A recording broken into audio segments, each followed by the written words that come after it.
Hoy vamos a abordar esta mirada en la que en un mundo saturado de estímulos, donde la multitarea se confunde muchas veces con ser productivo, productiva, y el agotamiento, cuando uno pregunta, parece que abunda en todas las personas que nos rodean. El verdadero liderazgo desde donde nosotros lo entendemos no consiste en ser capaz de hacer más, sino en estar más presente y hacer de una forma más efectiva, ¿no? Tomándonos de Byung-Chul Han, para los que lo conozcan, él habla de esta sociedad del cansancio, ¿no? Su tesis indica que estamos en una sociedad del cansancio, donde el sujeto de rendimiento, que es el que vive en esta sociedad del cansancio, se autoexplota a sí mismo, a veces hasta límites que no puede tolerar, hasta llegar a síndromes o a sintomatologías que decantan en burnout, ansiedad, cuadros de estrés, ataques de pánico en el punto más extremo, pero que igual durante los procesos uno vive con problemas de sueño, con jaquecas, con otras, digamos, somatizaciones que tampoco son buenas ni para la salud física ni para la salud mental. Así que hoy hemos invitado a Benjamín Segers, psicólogo clínico y director del Instituto Mindfulness, justamente para que nos dé un cuadro o un encuadre desde un ángulo en el que podemos lidiar de una forma más efectiva con esta sociedad. Así que, Benjamín, bienvenido, muchas gracias por aceptar nuestra invitación. ¿Cómo estás? Bien, contento. Hola, hola a todas y Bien, todos. bien, qué bueno. Ya estamos ahí, 24 personas. Voy a bajar mi presentación. Y bueno, la primera pregunta, y para iniciar esta conversación, y como siempre, si tienen preguntas, pueden hacerlo a través del chat y iremos respondiendo. La primera pregunta es conocer un poquito, para las personas que no conozcan tanto qué es mindfulness, quizá, eh, cómo tú entras en contacto, ¿no?, con el mundo mindfulness y qué es para ti, en una forma más coloquial, el Ujú, mindfulness. ujú. Bueno, primero gracias, Daniel, por tu invitación, me pareció muy generosa la invitación a venir a conversar con usted. Yo soy psicólogo clínico de formación, ¿cierto? Pero conocí la práctica de meditación alrededor de los 17 años, eh, por ciertos caminos de la vida. Mi mamá era profesora de religión. Y eso implicó que yo participara de distintas instancias como retiros, y lo encontré siempre muy especial, la posibilidad de detenernos, estar cerca de la naturaleza, y me parecía que algo pasaba ahí que era muy distinto a lo otro. Yo criado en la ciudad también, en Santiago, una ciudad grande, llena de actividades, de estímulos, como dices tú. Mm, Y busqué por varios lugares, llegué a practicar en la tradición Vipassana, que es una tradición de meditación. Meditación sentada, porque también por meditación se dicen muchas cosas. Uno va a un taller y le dice, mm, vamos a hacer una meditación, y puede ser una relajación, que está bien, pero yo sentía mucha curiosidad por qué era la meditación sentada y cómo voy a experimentarla por mí mismo. Así que en la época de la universidad eh, fui a distintos centros de meditación, pero cuando realmente conocí esto del mindfulness que dices tú, de hecho fue viajando en Ecuador. Yo estaba viajando en ah, Ecuador con mi pareja y llegamos a un centro de meditación. Yo le dije, pasemos unos días a un centro de meditación. Estuvimos una semana. Yo ya había practicado en dos o tres centros antes. Y me acuerdo que el último día, en un retiro como de una semana, quien estaba guiando la práctica dijo, en la guía en inglés dijo, Today let's just be mindful. Hoy día simplemente seamos mindful. Y toca la campana. Y no dijo nada en 30 minutos. Yo sentado ahí. Pero la palabra ah, me sorprendió, en verdad. Eh, Creo que algo de eso yo estaba buscando hace mucho tiempo. Lo dijo en inglés, no dijo nada, pero la palabra decía tanto, ¿no? La posibilidad de que tu mente esté fullness, como completamente en algo. Y algo me pasó con esa palabra, en verdad. Después viajamos un mes y medio por Ecuador y en distintas instancias llegábamos a la playa o estábamos comiendo y decía, "Ah, mi mente puede estar completamente en esto". Y lo que pasaba en mi experiencia, sin tener mucho más entrenamiento, era que la experiencia se volvía más agradable, por lo menos. Sentía que podía vivir un poco más una situación que era muy especial, que era estar viajando en otro país con la persona que yo quería. Y que había muchas situaciones, instancias que incluso estando de vacaciones, no las estaba viviendo. Es un poco insólito, ¿cierto? Como que nos vamos de vacaciones y llevamos con nosotros nuestro estrés, porque la mente tiene cierta inercia, ¿cierto? Entonces, eso me sorprendió mucho, mucho, mucho. Y el fin de la historia es que cuando veníamos de vuelta de Ecuador, eh, el bus, veíamos en bus, se quedó en pana, se quedó parado. De Ecuador a Santiago, en Sí. bus. Ah, tenías tiempo para meditar ahí. Es Está que no bien. teníamos, no teníamos plata. Sí, sí, sí, sí. Hicimos el viaje Está bueno. largo y el bus se quedó parado en una estación y me acuerdo que había un café había un cibercafé en aquellos años y me voy a tomar un café y pongo Mindfulness Chile. ¿Qué es esto? Mindfulness, Mindfulness Chile, ¿qué era esta palabra? Y me aparece Instituto Mindfulness. Así que a una semana después de eso conocí a Verónica Guzmán, que fue la fundadora del Instituto Mindfulness. Empecé a estudiar con ella y me impactó mucho, mucho, mucho, mucho. No había conocido una mujer con una presencia así, en verdad. Mm, mm. Era fuerte, tenía una presencia muy fuerte y era muy tierna al mismo tiempo, era amable y clara. Así que bueno, Sí. estudié 12 años con ella hasta que... eh, Ahí está bueno. Después vamos a ver algunos como datos y algunas como cifras relacionadas con salud mental y cómo eso se puede de alguna forma abordar, ¿no? Desde el mindfulness, pero creo que es bueno derribar algunos mitos antes de entrar un poquito más en, porque tú mencionaste meditación y mencionaste, por ejemplo, cómo Verónica tiene una presencia fuerte o potente, ¿no? Ahí está el mito, por ejemplo, de que mindfulness o alguien que practica algún tipo de disciplina que la trae en general de Oriente, son personas como muy pasivas, ¿no? O como que meditar es algo muy pasivo, ¿no?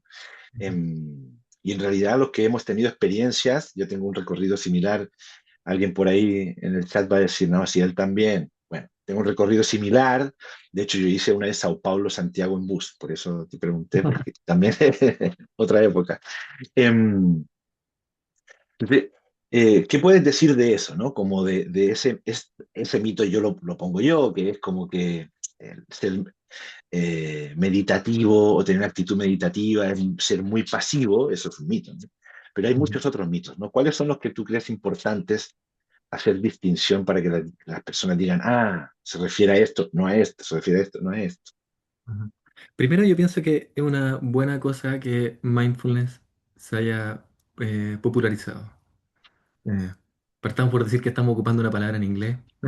Ya, Entonces, que estamos hablando de que, y voy a explicar un poco, voy a mostrar unas diapos de qué nos referimos, pero de que todo un movimiento, que de hecho es muy antiguo y que todas las grandes culturas lo han desarrollado, en el cual podemos entrenar nuestra atención y sobre todo nuestra capacidad de estar plenamente presente en una situación dada, que la podemos entrenar. Que haya un movimiento de eso me parece muy positivo. Y si por consecuencia, bueno, hay mitos, hay versiones un poco más light, podemos tratar con eso, ¿cierto? Me parece que los primeros mitos son asociar el mindfulness a algo como OM, ¿cierto? Algo OM, algo como desarraigado, mm, algo desaterrizado. Y creo que es un primer gran mito que derribar, ¿cierto? La, la práctica de la atención tiene que ver con eh, centrarse con lo que está ocurriendo ahora. Y esa otra imagen de la meditación desarraigada, desaterrizada, eh, es perjudicial porque nos da una impresión de que yo voy a practicar meditación o voy a buscar mi bienestar distanciándome de las circunstancias en las que estoy. claro. Pero eso lo podemos ver en toda nuestra cultura. Es la noción de la paz por exclusión. Cuando yo me saque todos mis problemas, cuando no tenga esta situación frente a mí, entonces voy a estar en paz. Y la meditación claro. nos ofrece un camino distinto, es la paz por inclusión. Mientras yo más pueda vincularme con mis circunstancias, ante las cuales siempre soy responsable y puedo decidir qué quiero y qué no, pero puedo vincularme con ellas, lo que dice la tradición de la meditación es que voy a familiarizarme más con mi experiencia y voy a poder estar naturalmente más presente. Al principio con más esfuerzo, pero poco a poco cada vez más natural, porque me he acostumbrado a vincularme con qué, con esto, con el Mm, presente, con la realidad una y otra vez. Entonces es una actitud para nada pasiva, pero es paradójica, sí, porque implica cierta apertura y nos cuesta asociar la apertura con una actividad o con una perspectiva activa de la vida, ¿cierto? Apertura, por ejemplo, tú y yo no sabemos lo que va a pasar en esta conversación. claro, Pero podemos abrirnos al encuentro o tener en mi cabeza un montón de ideas predichas que van a sonar bien, pero que no van a nacer de un encuentro contigo, ¿cierto? claro. Como voy a hacer mi show, ahora que está 31 minutos de moda, mi Exacto. show, deja de hacer mi show. Es interesante porque la exclusión, por definición, lleva a salirse del presente, ¿no? Porque excluir significa lo que me falta, lo que tengo que lograr, lo que tengo que sacarme de encima, y eso siempre tiene una proyección en el tiempo, en el futuro. Entonces hay un elemento del mindfulness, por lo menos que a mí me resuena y que tiene que ver con una forma muy coloquial y quizás superficial de decirlo, pero que es evidente que el pasado ya no lo puedo habitar, es evidente que el futuro todavía no lo habito y que lo único que habito realmente es el presente y que es el más fugaz de todos, ¿no? Porque el futuro es desde aquí hasta el infinito para adelante, el pasado es desde aquí hacia atrás infinitamente, pero el presente es como la gente del Reiki le llama, o de los chakras, hacer tierra permanentemente, ¿no? Como el chakra raíz y todas las disciplinas como no tenía ese dato que tu mamá era profe de religión, ¿no? Pero todas las religiones o disciplinas que tratan de dar respuesta a la inquietud espiritual, finalmente van oye, juntémonos acá a estar presentes, ¿no? A religarnos, ¿no? Esa mirada de la religión desde el Ujú, religarnos.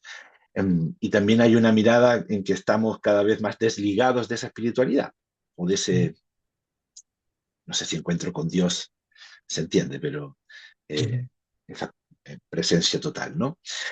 Oye, para empezar a entrar, y antes de que nos muestre los datos, solamente decirle a la gente que está participando que en cualquier momento que quieran escribir, hay un par de personas que escribieron a anfitrión y panelistas. Recuerden en la pestañita azul poner a todos para que los mensajes los puedan ver todos. Bueno, si quieren enviarnos un mensaje solo a nosotros, también se puede, pero se lo pueden mandar a todos.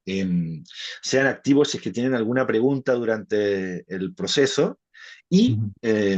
trataremos de dar respuesta si es que no le hemos dado durante el webinar en los últimos 10 minutitos. Así que ahí, Benjamín, yo te dejo ahora un espacio más para ti bueno, entonces estamos hablando en relación con salud mental, mindfulness, liderazgo, que es la parte que desde Hooks siempre potenciamos, ¿no? Vayamos viendo algunos de esos elementos.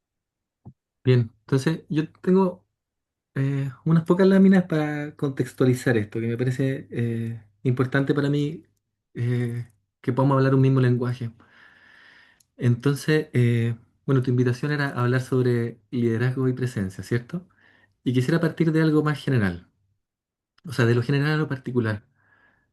Y eh, en la tradición de la meditación se suele invitar a contemplar un poco nuestra condición humana. Y cosa que hacemos poco, ¿cierto? O más o menos reflexivamente de vez en cuando, pero hay momentos en que podemos dar un paso hacia atrás y intentar contemplar la situación humana, y yo diría la situación humana hoy, porque está particularmente compleja, ¿cierto? El seminario anterior ustedes hablaron de perplejidad, tú hablaste ahora de la sociedad del cansancio, entonces parece que estamos todos de acuerdo. Y ser humanos es nacer y estar expuesto a un montón de cosas, al placer y al dolor, el elogio y las críticas, a que las cosas vayan bien y tener buena fortuna, a que vayan mal y vivir desgracia, a tener ganancia y pérdida, por decirlo lo más simple. Estamos expuestos en esta vida a, en verdad, grandes dolores. Y si pudiéramos vernos a los ojos como seres humanos, podríamos reconocer que todos traemos grandes dolores. Y también estamos expuestos a gran belleza que nos precede y que va a estar ahí cuando muramos. Eh, a esta altura me parece que no es ninguna cosa rara decir que somos seres vulnerables en un mundo cambiante y que esa es una situación que está cambiando, parece que con creciente velocidad, y lo percibimos como amenazante. A veces nos damos cuenta y nos angustiamos, a veces no. Y de hecho, mucho más de lo que a veces quisiéramos, dependemos los unos de los otros.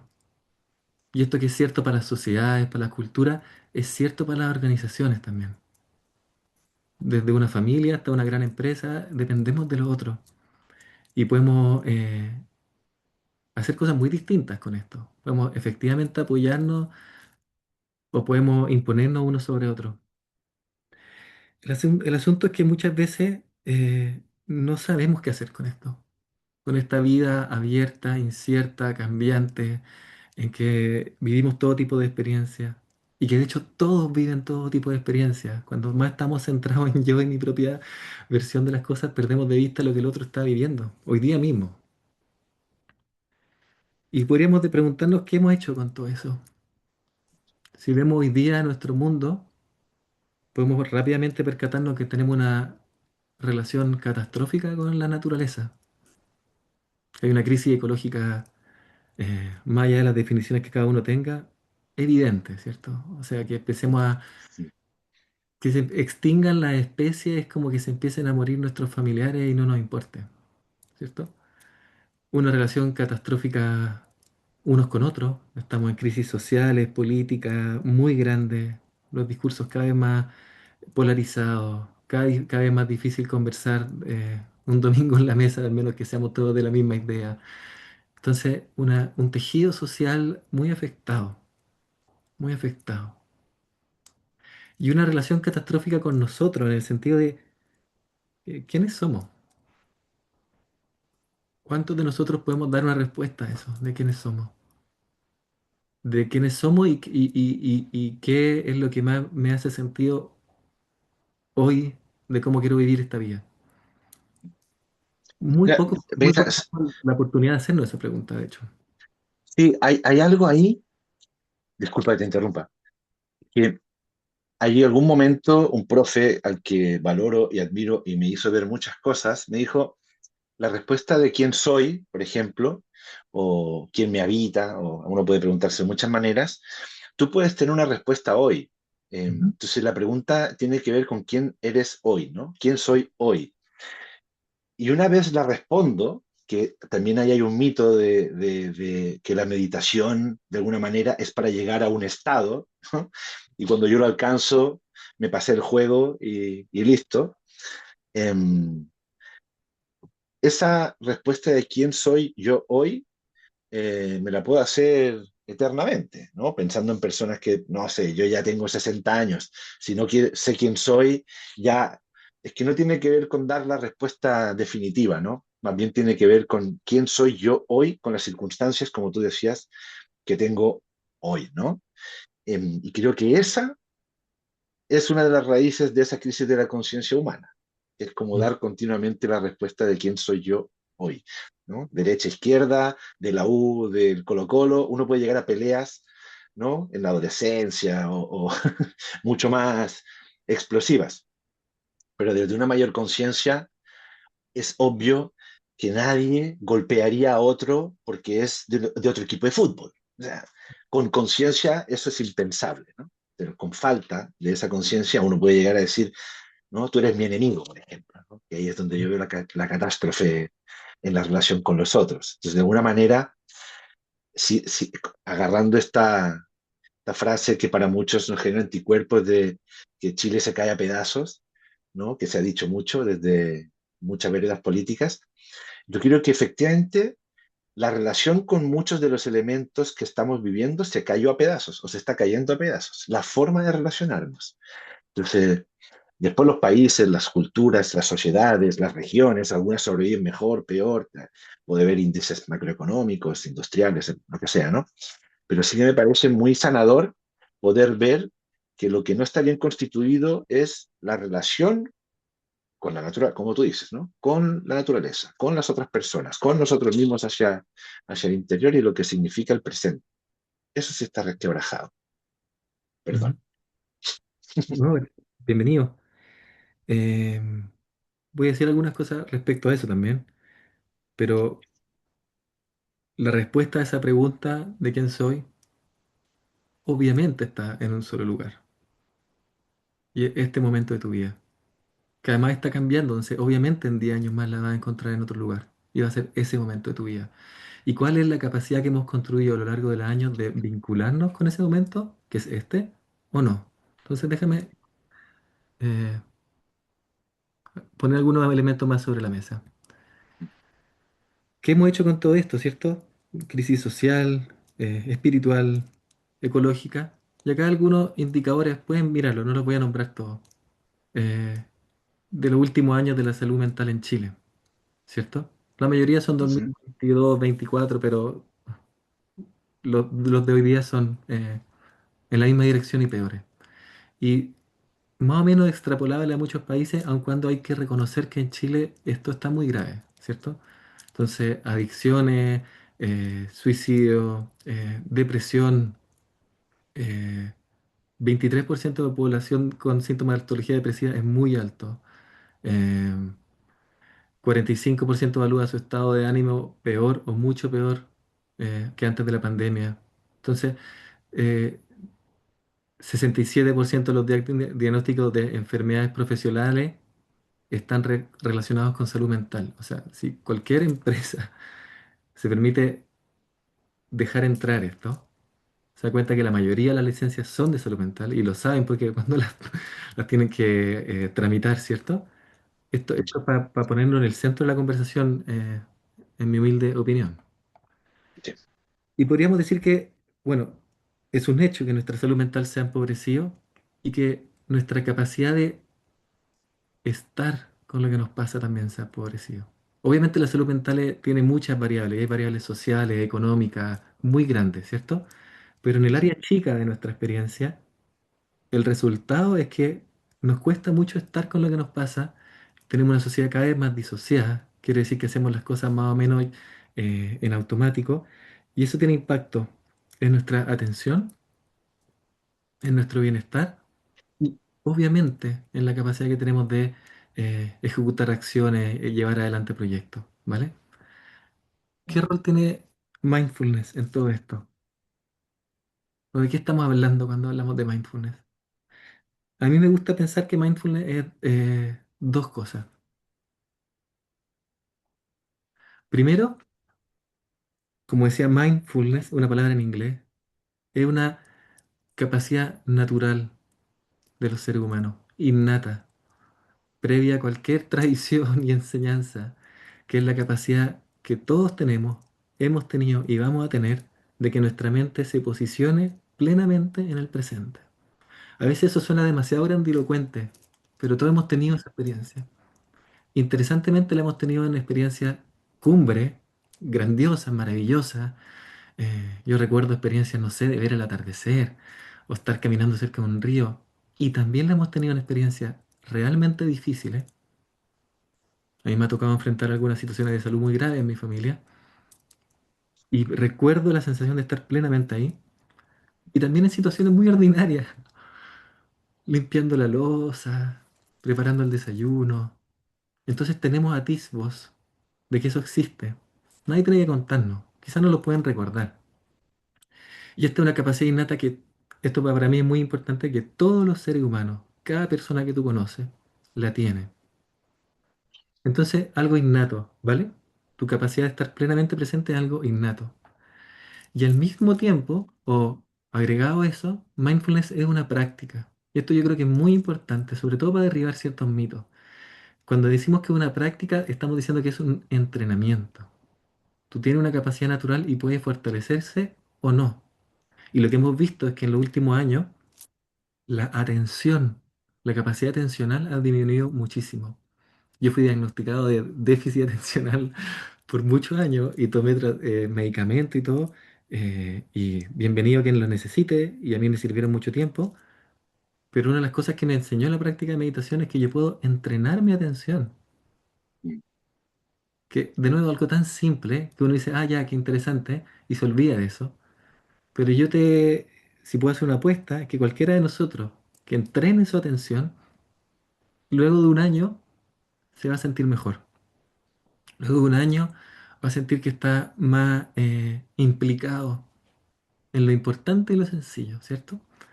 Y este entrenamiento, por lo menos en el contexto del mindfulness, es muy claro, proviene de una tradición.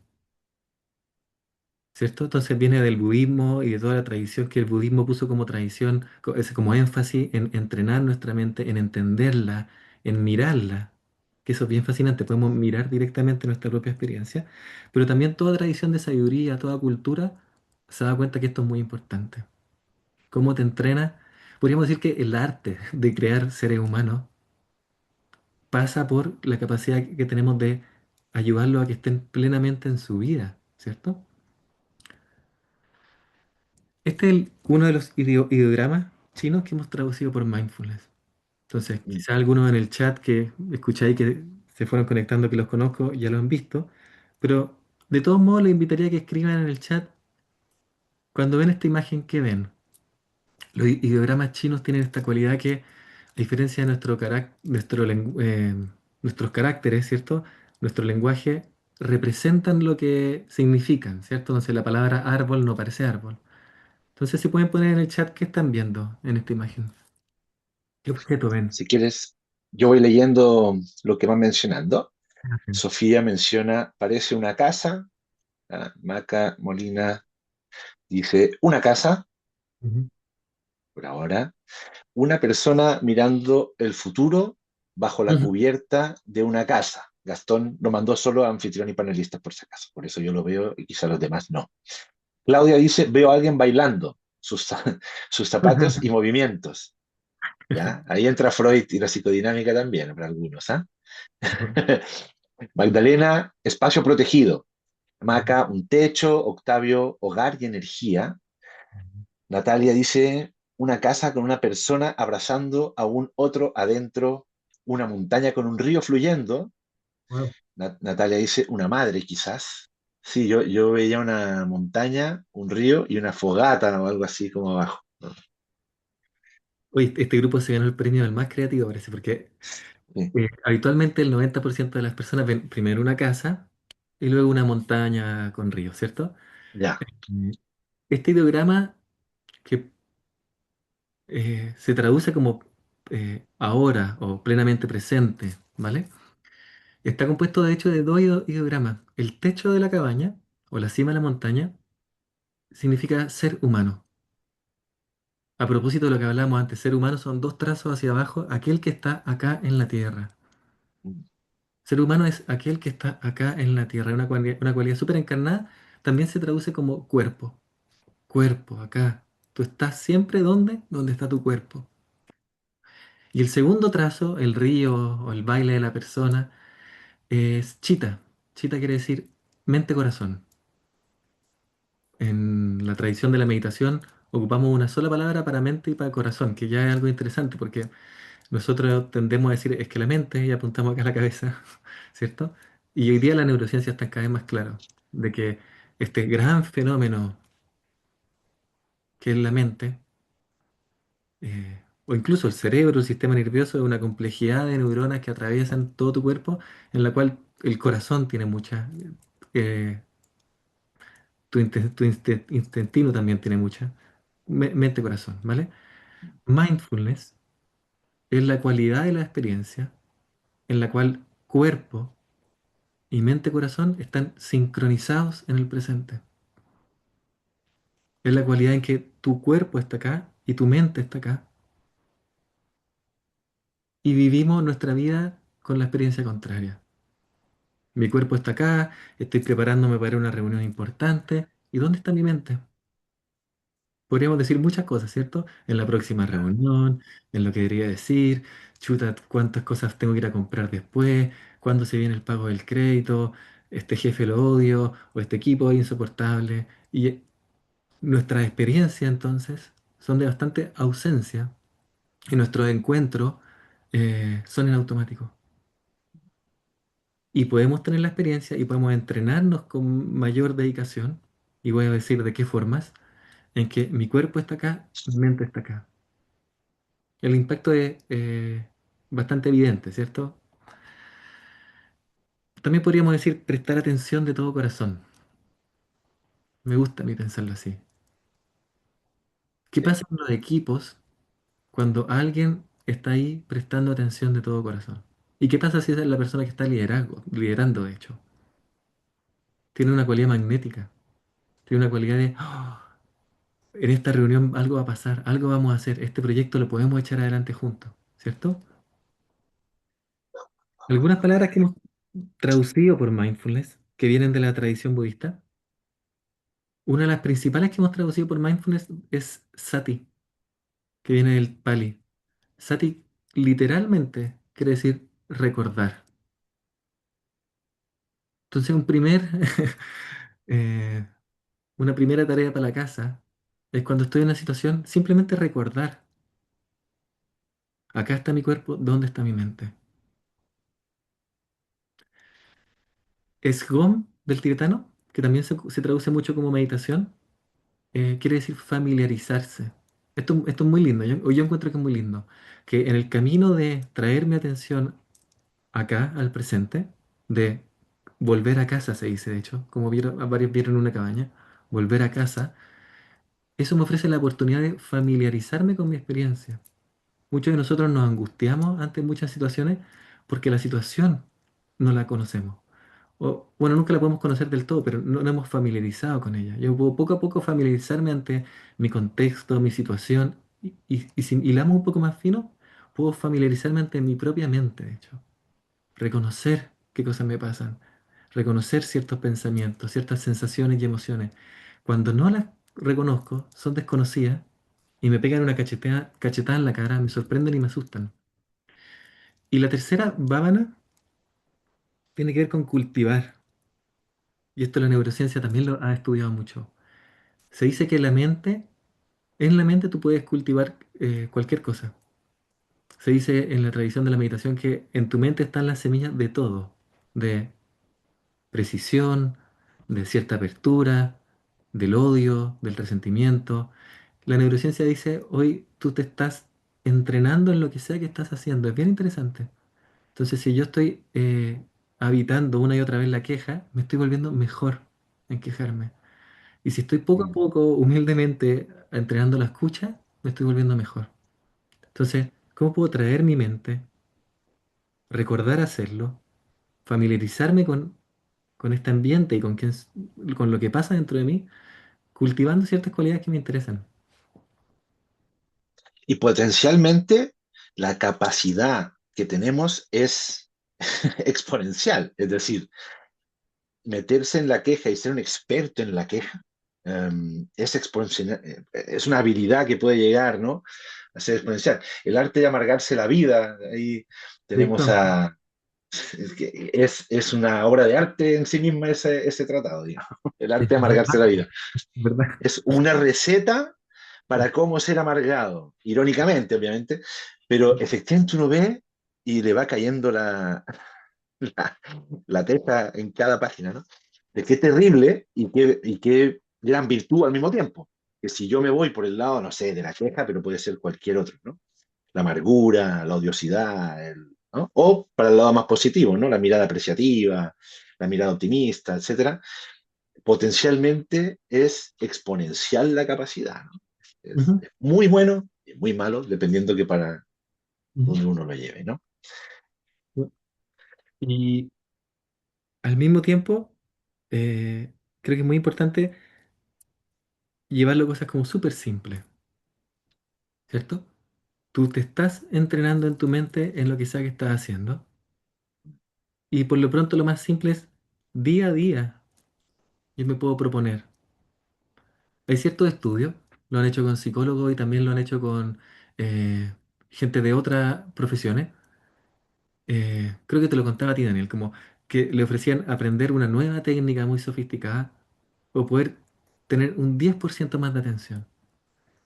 Los psicólogos profesionales con experiencia tendían a escoger poder tener un 10% más de atención, porque estamos invadidos de nuevas teorías, incluso en el mundo del bienestar, de un montón de cosas que deberíamos hacer para estar bien, que también es muy paradójico, pero si pudiéramos elegir un par, vale, elige ciertos hábitos que te hacen bien, es mejor comer bien que no, estamos de acuerdo, pero respecto a tu mente, si pudieras elegir cultivar un 10% más de atención, eh, tendría un montón de impacto. Voy a mostrarte un estudio de eso, mira.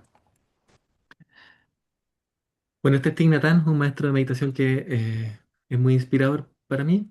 Y él suele decir que el regalo más grande que podemos darle a otro ser humano es nuestra presencia. Es tan obvio eso con los niños, por ejemplo. Mm. Es tan obvio en una relación afectiva. Cuando empezamos a entender que las relaciones laborales son afectivas, sea porque lo queramos ver o no, la gente se va de los trabajos habitualmente por situaciones afectivas, los trabajos se vuelven difíciles y la cultura se vuelve difícil por situaciones emocionales. El mayor regalo que le podemos dar a otro es nuestra presencia. Thich Nhat Hanh decía, mindfulness es el tipo de atención presente y amable con la que una madre sostiene a su hijo. A propósito de la figura de la madre que alguien dijo ahí, ¿cierto? Una madre tiene mucha fuerza.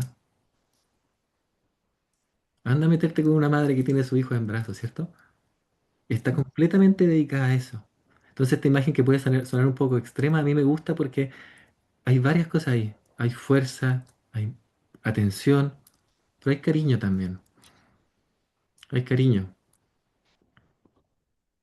Te quería mostrar este pequeño estudio y podemos abrir la conversa. Este me Ujú. gusta porque es muy sencillo. Este es un estudio importante, se publicó en la revista Science, una revista muy grande, el 2010, y dice, una mente distraída es una mente infeliz. Y lo que hicieron fue simplemente en una aplicación darle una muestra muy grande eh, a muchas personas, una aplicación que en cualquier momento del día le decía, eh, qué estás haciendo? Y tú puedes decir, estoy lavando los platos, estoy manejando, estoy trabajando. De 0 a 100, ¿cuánta atención le estabas poniendo a lo que estabas haciendo? Chuta, 15, 50, 60, ¿vale? Y después de 0 a 100, ¿cuán feliz te sientes? ¿Vale? Entonces, a distintos momentos, distintas situaciones, en la fila del banco, de 0 a 100, ¿cuánta atención le estabas poniendo? Y de 0 a 100, ¿cuán feliz te sientes? Lo que se dieron cuenta y que es muy relevante, y hay otras investigaciones que han ido en esta línea o llegado a resultados similares, que el 47% del tiempo los participantes estaban pensando en algo distinto a lo que estaban haciendo. Entonces, ese dato deja que entre un poco. Quiere decir que la mitad de tu vida, La mitad de tu vida no estás, o estás en otra cosa. y si estás en otra cosa no estás, entonces la mitad de tu vida se nos va como el agua entre los dedos. A la mayoría de las personas que están en su lecho de muerte, cuando le preguntan qué es lo que más desearían, es vivir la vida más plenamente. Entonces, ojalá que eso nos despierte a que la vida es esta y que tú puedes elegir algunas cosas, porque hay cosas que no podemos elegir muchas veces, pero algunas cosas que puedes elegir. Y esa es una de las principales, es la cualidad de tu atención, de vivir la vida. Habitualmente la vida es difícil, entonces como es difícil, nos queremos desatender, porque duele. El precio que pagamos por eso es muy alto, porque se va entrenando esta mente disociada. Y sobre todo en el tiempo actual en que la atención no las quiere robar eh, todos los medios. Y lo segundo que es muy relevante es que era el mayor predictor, de decir predictor, dice predicar, el mayor predictor de felicidad no era lo que la gente estuviera haciendo, sino que su mente estaba sincronizada con con la acción. Esto es muy relevante porque tendemos a pensar, el ejemplo de las vacaciones, por ejemplo. Cuando esté de vacaciones en Ecuador voy a estar feliz. Pero me llevo todo el estrés de la situación, toda mi angustia familiar, todas las cosas que no he resuelto y no lo disfruto. O por lo menos la primera semana estoy en piloto automático todavía.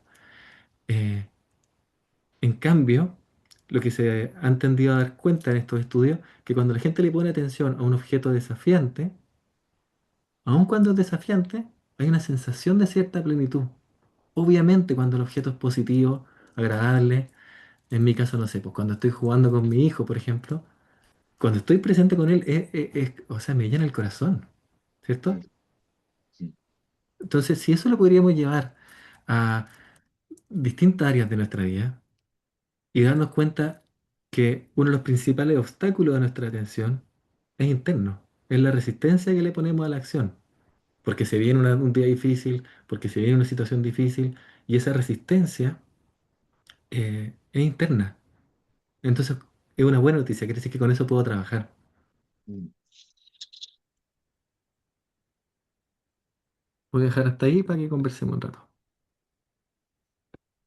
Claro, esto siempre deja, me están pasando muchas cosas, tanto en la reflexión como porque por ahí en el chat hay comentarios de nuevo que nos llegaron a anfitrión y panelista. Así que manden el mensaje y yo lo leo, no importa, pongan todos, pongan a quien sea. Marina dice, estos datos son tan impactantes y los vemos reflejados en nuestra vida cotidiana. Y yo creo que aquí está lo que nosotros con Héctor Madrid hablábamos de la presencia afectiva, ¿no? Tú decías que al final la forma de estar en un lugar tiene que ver con qué afecto yo lo vivo, ¿no? Cómo me afecta, ¿no? Y cómo me afecta hay una parte que tiene que ver con cómo yo juzgo la situación. Y creo que para mí el punto de inflexión en el entendimiento más mental, ¿no? Más allá de estas experiencias que uno de repente ha tenido lavando la loza, como tú decías, pero para mí un punto de inflexión fue cuando entendí lo que significaba o viví lo que significaba estar presente sin juicio, ¿no? Porque Ujú. yo puedo estar muy presente, aquí y ahora, pensando, y qué lata, y qué molestia, y qué disgusto, y ojalá no estuviera aquí. Entonces, hay un juicio, ¿no? Y esa es la parte difícil. Para mí es difícil porque no se entiende racionalmente qué Ujú. significa estar presente sin juicio. Uno puede atisbar racionalmente, cognitivamente, pero cuando lo vive y dice, ya, estoy en una situación negativa, pero no estoy cayendo o enganchando con esa negatividad, sino que solo la estoy viviendo. Y por supuesto eso me permite ver alternativas de solución distintas a las que si estoy invadido por la negatividad, ¿no? Bien, abrimos el chat, bueno, abrimos, está abierto, pero vayan comentando y preguntando. Veamos, Mario dice, es tan complejo estar presente en el trabajo, he visto que en reuniones presenciales hay personas y sobre todo líderes que responden mails desde el celular y cuando deben opinar la deben repetir la pregunta una o dos veces más el contexto, ¿no? Y para peor, el que hace multitasking es bien visto, efectivamente, como los celulares, las aplicaciones, etcétera, son uno de los factores de dispersión más grandes que tenemos, ¿no? Por ahí la Maca dice que está de acuerdo con Mario. ¿No? Es muy importante lo que está Mario poniendo sobre la mesa. Y sumado a Sí. lo que dijiste del juicio, una de las primeras definiciones de mindfulness es moment by moment, no judgment awareness, o sea, la conciencia de momento a momento, prestar conciencia, atención sin juicio, ¿vale? Y sin juicio no quiere decir que deje de juzgar. Es más bien si puedo poner en paréntesis mis juicios. Nuestros juicios son filtros ante la realidad. Y no nos hemos dado cuenta que tenemos esos filtros puestos. Entonces, el primer ejercicio de la atención es reconocer mis juicios y ponerlos en paréntesis. Eso, eso me va a llevar inmediatamente a vivir la situación tal cual es. Y tal cual es, para sacarnos del mito del la mindfulness como solamente OM, va a ser intensa la situación, muchas veces, pero me puedo familiarizar con cierta intensidad de modo que yo pueda permanecer en ella. Y lo que dice Mario es muy relevante porque estar presente es difícil y una cultura de distracción lo hace más difícil. Entonces, estos son cambios grandes de hacer, pero ¿cómo podemos en ciertos ambientes laborales empezar a generar ciertas cosas básicas? ¿Vale? Ciertas cosas básicas pueden ser, no tenemos que por qué partir una reunión meditando todo, así está bien, ¿vale? Pero hay mucha más gente en la empresa que medita que la que uno supone. Mucho más líderes, de hecho, hoy día hay cierta noción de eso, que meditan parte de su vida personal.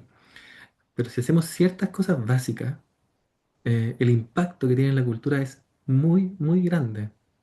El impacto que tiene alguien cuando siente que le están prestando atención es muy, muy grande, ¿cierto? Y ya lo dijo Mario, o sea, el impacto de que le estoy hablando y tengo que repetir la pregunta, uno termina chateándose. Y la reunión es menos eficiente y el clima laboral se deteriora. La maca también lo señala desde el otro lado, ¿no? El desafío para liderar cuando tenemos poco acceso a la atención de los otros, ¿no? Como son los demás los que están y tú Mm, tratando de estar presente. Yo creo que ese es un gran desafío a nivel, como dices tú, cultural. mm. Y hay solamente, porque hay intervención individual, por decirlo así, es casi tirar una moneda al aire, ¿no? Como que, bueno, algunos estarán presentes, otros no, pero ese nivel de cultura adquirimos algunas prácticas que mucha gente ya tiene, ¿no? Hacen muchas empresas en el trabajo grupal o en las reuniones hacen check-in, ¿no? ¿Cómo estás? ¿Cómo llegas? ¿Cuál es tu estado? ¿No? Para no llegar directamente a, bueno, este mes hay que vender tanto, esta semana hay que, ¿no? Hay muchas prácticas de liderazgo que ya derivan en eso, ¿no? Claudia pregunta, bueno, expone, si podrías comentar lo que pasa en el cerebro, en el cuerpo y a nivel energético al practicar mindfulness. Hay alto estudio, ¿no? Déjame decir, voy a primero responder sobre la posición de quien está liderando, ¿vale? Dale. Entonces, liderar es una posición tremendamente vulnerable. Estás expuesto a la opinión y juicio de los demás. Estás más o menos comandando una situación incierta y cambiante rápidamente, ¿cierto? En, en el budismo hablamos de impermanencia, incertidumbre, como cosas básicas, pero estás expuesto a eso. Muchos líderes responden ante esa posición vulnerable con cierto autoritarismo, a veces menos consciente, a veces más. Que no es lo mismo que autoridad, porque hay cierta autoridad que uno puede tener en ciertos espacios, ¿cierto? Sobre todo cuando tu rol te lo requiere. Esa posición autoritarista, para defendernos de la vulnerabilidad de la situación, lo que termina por hacer es hacer que la cultura de esa empresa se vuelva vulnerable. Por defenderme yo, queda la cultura un poco dañada, ¿cierto? En cambio, hay líderes que, esto es un poco más el detalle de cada situación, pero que pueden poner esto como un valor, ¿cierto? Y puede ser desde pequeñas cosas, y yo encuentro que eso sí es magnético, sí atrae la atención, ¿cierto? La atención tiende a ir a lo más estimulante, ¿cierto? Entonces, si yo me paro en una reunión y decimos, vamos a partir, vamos a dejar 5 minutos los teléfonos de lado, quizás quiero que nos miremos qué es lo más importante que tenemos que atender, cómo lo vamos a hacer juntos, alguien tiene una emergencia, pueden ser cosas básicas, de dar una impresión de que acá estamos juntos, nos estamos mirando, estamos escuchándonos. Y van a haber instancias que son mucho más operativas. Mándame esto, envíame esto, resuelve tú, yo te lo paso, te lo delego. Pero si podemos marcar ciertos momentos, ojalá sean 1 o 2 veces al día, que son ciertos momentos en que nos detenemos juntos a mirar algo, obviamente vamos a ayudar a que la situación avance. De distintas formas. Si yo puedo mirar una situación, puedo darme cuenta si es que vamos bien o vamos mal, o si necesitamos ayuda. Si sigo en automático, lo que hacemos es permanecer en la ignorancia y nos metemos en problemas.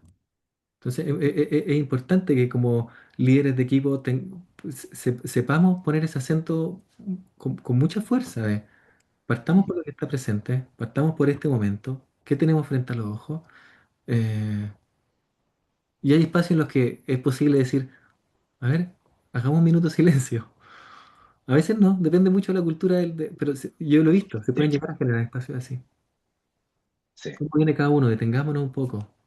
Pero no quiero decir que eso es exclusivo, para no ser como un cliché del mindfulness. sí. Claro, con Héctor Madrid hablamos justamente de la presencia afectiva, ¿no? Como un atractor o como un ahuyentador. Si mi presencia afectiva tensiona, la gente no quiere estar cerca. Si mi presencia afectiva entusiasma o pacifica, la gente quiere estar. las personas se sienten bien a mi alrededor y por lo tanto quieren estar y además se contagia, ¿no? Porque es una forma de pensar los problemas, es una forma de pensar los desafíos, es una forma, ¿no? Así que qué bueno ligarlo entre webinars. Está bueno esto. Ujú. Está bueno. Estudio hay un montón respecto a la última pregunta, hay un Sí. montón, pero sí está claro que luego de 8 semanas no es tanto, ¿cierto? Para los tiempos que tenemos en la vida.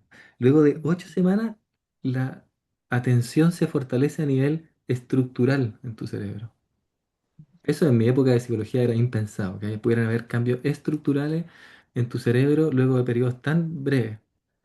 Ahora Y piensen, ocho significa lo que tú decías, por ejemplo, detenerse 3 veces al día para hacer ese tipo de prácticas durante 8 semanas, o hay buena algunas pregunta. más específicas. Cuando hablamos de la práctica de mindfulness, esto puede ser bien aclaratorio, hablamos de prácticas formales y informales. Entonces, lo principal es la práctica formal, que es una sugerencia, explóralo, y mucha gente te puede enseñar una práctica formal de sentarte 10 minutos.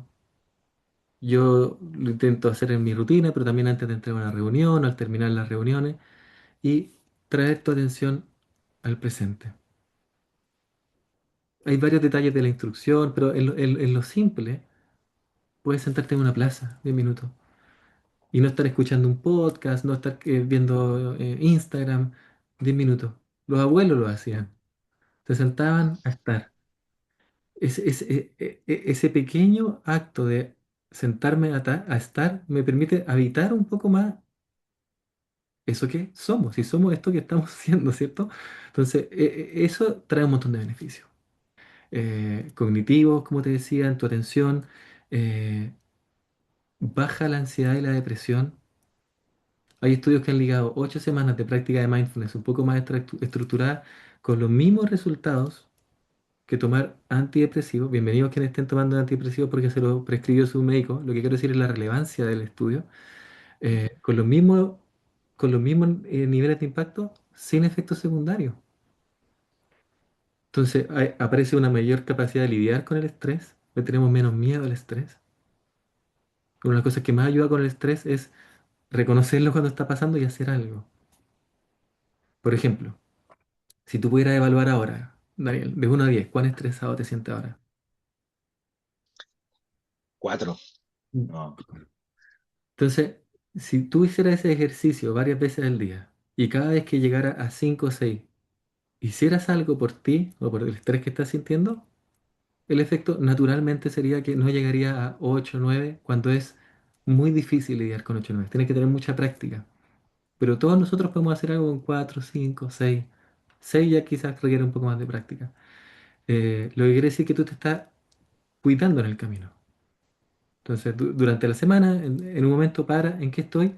Uf, estoy en 6, estoy súper presionado por mi jefe, voy a tomarme un minuto, voy a tomar agua, si puedo respirar un poco y vuelvo. Si eso se acumula, los efectos los conocemos, ¿cierto? Entonces, mayor capacidad de reconocer el estrés, hacer algo.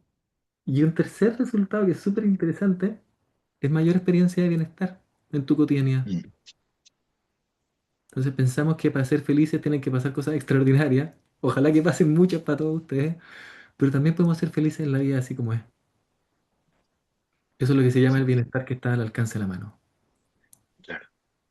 Claro, y ahí podríamos sumar, solo para dar un poquito de señales desde la neurociencia, que el bienestar significa que los opiáceos endógenos, las endorfinas, todos los ciclos y todas las dinámicas cerebrales que generan ese tipo de sustancias están más accesibles y con mayor frecuencia, etcétera, etcétera, etcétera, ¿no? Y cortisol, todos esos ciclos que no vamos a entrar, pero creo que es importante decir que una práctica más frecuente hace que esté menos presente los ciclos relacionados con el cortisol y de otra manera están más disponibles todos los que tienen que ver con la felicidad, ¿no? Opiáceos endógenos, oxitocina, dopamina, núcleo accumbens ahí Ujú, funcionando a buen ujú, ritmo, ¿no?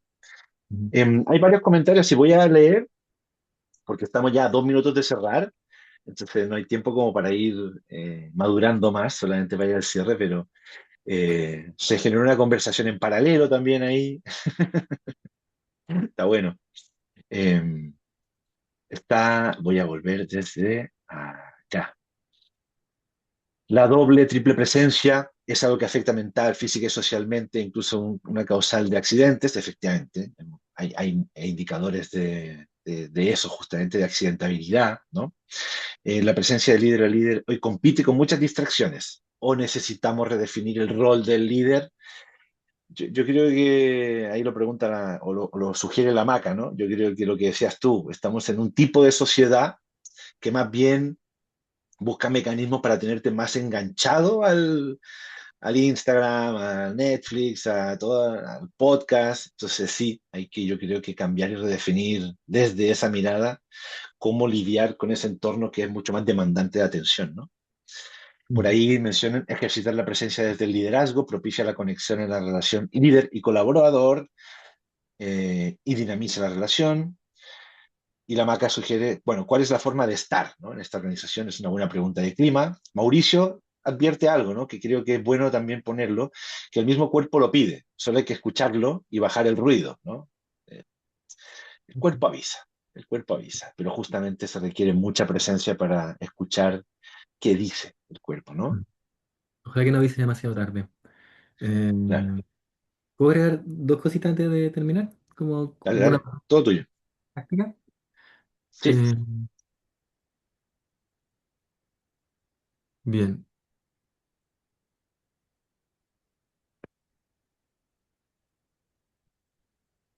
estaba viendo ideogramas chinos para preparar esto. Este es el ideograma de gobernar, liderar. Y son tres trazos. El trazo de abajo, el inferior es tierra. El trazo superior es cielo. El trazo del medio es corazón. Esto es muy antiguo y lo que sugiere es que liderar, gobernar, es aquella capacidad que tenemos de unir en un solo acto tierra, cielo y corazón. Por supuesto que el trazo tierra es muy grande porque hay muchos asuntos terrenales que abordar, que resolver, que presupuestar, que mirar. El aspecto cielo, si lo perdemos, se vuelve demasiado operacional. ¿Qué te inspira? ¿Cuáles son tu horizonte? ¿Estamos solo resolviendo emergencias o estamos con un propósito? ¿El propósito podemos hacerlo algo común? Y corazón, yo creo que a esta altura ya no tenemos que tener miedo a hablar de hacer las cosas de corazón. Creo que hay muchos que están queriendo hacer las cosas de corazón. ¿Y cómo liderar en un solo acto, en un solo momento? Podemos ah, intencionar esto. Yo quiero unir las cosas concretas que tenemos que resolver, la visión con mi corazón o el corazón de este equipo. Sugerencias prácticas. La práctica de mindfulness se puede entrenar de forma formal e informal. La práctica formal, yo a todos les sugeriría que la exploren, por lo menos. No pierden mucho, ¿vale? A lo más te vas a sentar contigo mismo. Ojalá que sea con cierta instrucción que te pueda guiar. A quien quiera puede escribirme, yo le puedo sugerir cosas, ¿vale? Pero en lo básico puedes intentar sentarte con tu mente, cosa que va a ser difícil al principio, pero hay guía de cómo entrenar nuestra mente. En lo informal hay varias cosas que podemos hacer. A la hora de trabajar, proponte en un bloque hacer dos o tres cosas. Escríbela en un cuaderno antes de hacerla, porque si no te van a invadir cientos de cosas y te va a angustiar y tu atención se va a disminuir. Si cumples las dos o tres, haz dos o tres más. O haz un break entre medio. Respira, lávate la cara. ¿Cómo cuidas tu estado mental durante el periodo de trabajo? Eso me parece que tiene más implicancia en que no termines agotado. Terminamos agotados porque estuvimos toda la jornada peleando con la situación. A veces hay días muy intensos, obviamente. Ponle límites a la distracción. Las tecnologías acá están para ayudarnos. Ponle límites a las distracciones. Ve que te ayuda para eso. Atiende lo que está frente a tus ojos. Y si lo que está frente a tu ojo que estás atendiendo no es importante, cambia de actividad, pero atiende lo que está frente a tu ojo. Es como manejar mirando hacia los lados, vas a terminar chocando, como decían.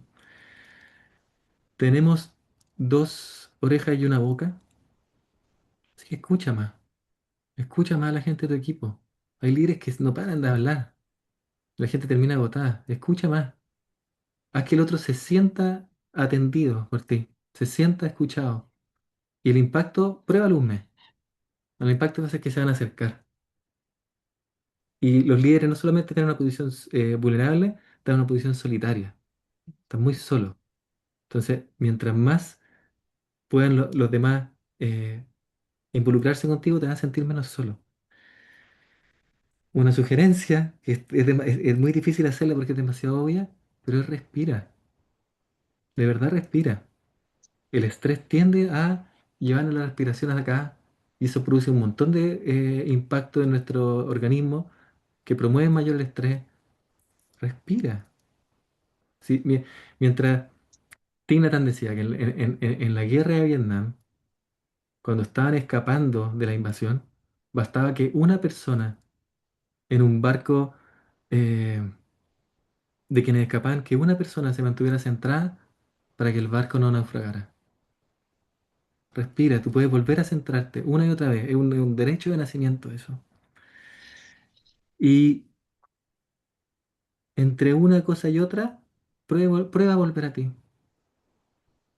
Una última sugerencia. Si este mes, que además es un mes intenso, de acá a finales de diciembre, si solo te propusiera prestar un 10% más de atención a lo que tienes enfrente, ¿qué pasaría? Intuimos el resultado. Propóntelo y ve qué pasa. A quienes le interese cualquier cosa que hemos estado compartiendo en esta conversación, eh, le invito a que vean las cosas que nosotros hacemos en Instituto Mindfulness. Este QR te va a dirigir especialmente a la sección que estamos desarrollando sobre liderazgo. Estamos queriendo armar un programa de presencia al liderar, se llama. Queremos trabajar con líderes que estén buscando tener un impacto significativo en su ambiente y queremos ofrecer un primer retiro de meditación para líderes para que puedan profundizar en la práctica y un grupo de acompañamiento. Ahí puedes ver la descripción y puedes escribir en el formulario. Buenísimo. Ahí está. Ya Benja, nos pasamos 6 minutos. Eh, yo estuve totalmente consciente de que nos estábamos pasando 6 minutos. Así que muchísimas gracias por tu tiempo, gracias por la disposición y dejamos esta invitación extendida también a través de Hooks, nuestros oyentes. Ahí pueden, si quieren, desde las empresas, agendar alguna reunión para conversar de liderazgo, qué nos pasa con mis líderes. Tengo a equipos estresados, todo eso que nuestra comunidad ya sabe, también abiertos, y ahí podemos hacer una alianza con Benja en esos retiros que pueden hacer y después reforzar con talleres y como siempre, estos webinars son para generar comunidad y para generar como que esto esté presente en el ambiente laboral, del liderazgo, para que llegue a la mayor cantidad, ¿no? Y nada, ahí decirte que te están agradeciendo, increíble, muchas gracias, muchas gracias, muchas gracias a los dos. Ah, mira, los dos, gracias Marina. Gracias, muchas gracias, gran aporte, muy valioso, muchas gracias, muchas gracias. Ya, un montón de agradecimiento, así que puedes tener un miércoles con la sensación de que te bañaste en agradecimiento aquí de los oyentes y te dejo el último minuto ahí para que despidas tú y cierres con, si es que quieres, con alguna otra indicación, invitación, práctica, lo que tú quieras. Solo darle gracias a ustedes por la invitación. El 50% de nuestro tiempo no estamos prestando atención, es la mitad de la vida, que el tiempo que nos queda lo ocupemos en lo más valioso que es vivir y que podamos todos aprender más qué significa eso. Así que muchas gracias. Muchas gracias a ti y para el resto, si quieren volver a ver este webinar, saben que en nuestro canal de YouTube se pueden suscribir. y desde mañana ya estará disponible. Así que muchas gracias a todos y todas y nos vemos dentro de un mes. Todavía no tenemos claro la fecha porque es un mes complicado. Así que ahí